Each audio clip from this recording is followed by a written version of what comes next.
Hey everybody, making this video on Sunday evening. Samantha, Brooklyn, and I just got back from the 5:30 p.m. Mass at All Saints. They do it with their youth. Their youth ministry runs that Mass, and they have the choir from lectors. It's really neat. I don't know if St. Timothy's Parish does something similar with that, but it's a neat idea. But anyway, this week, just want to touch on accountability. Accountability is the perhaps the most pivotal um, example in education that adults and students need.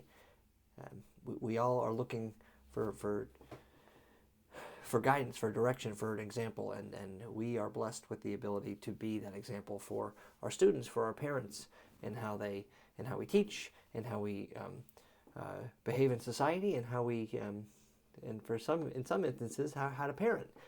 A lot of parents can look to us for guidance as the adults in the building and as the experts in education. So it's a really great blessing that we get to have that responsibility put on our shoulders. But with respect to accountability, to go deeper, and this message has been on my mind for some time, so it's not, I know I spoke to a few of you about something on this next topic very specifically, but I also meant preface that you're going to see this in the newsletter, but it has nothing to do with you, is accountability when it comes to the cleanliness of our classrooms.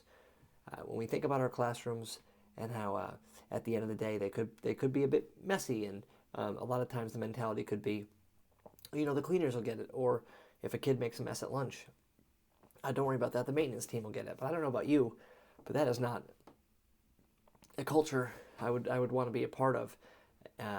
It just removes the accountability piece from the students, and most of the time, I'd say a vast majority of the time, the kids aren't intentionally making the messes. They make a mess in the classrooms. They come in from PE and their feet are covered in mud, and so they drag mud into the classroom. Or even with the balls at recess, the kid kicks the ball over the fence. They didn't do it on purpose, or they kick the ball into the retention pond. They didn't do it on purpose, but they still need to, make it right. And how do they make it right?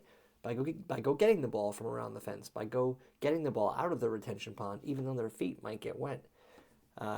That's something, those are learning experiences we can't rob the students of. We need to make sure we're following through on them and making sure that the kids right whatever wrong was done, even if it was done unintentionally. If they dragged mud into the gym because they came out from recess, then they should have to sweep it up. If they make a mess in your homerooms, they should have to clean it. What I want to do is we got to make it so the kids take pride in their class and in their school, and they won't do that without our guidance, without our direction. We also have to be mindful that the CCD comes in after us for many of our classrooms, so we want to set a good example for them too, and by making their classroom space look nice and tidy.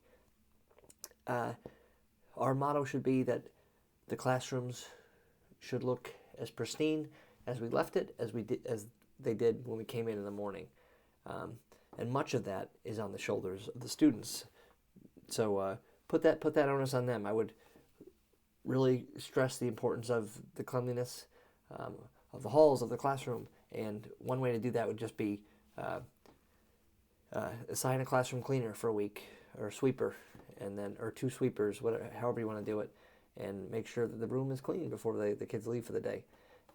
It would add a level of pride to the school, and if the kid's a sweeper on a week when kids are especially messy, it'll create a conversation between the students about how messy they're being and how they shouldn't be that way,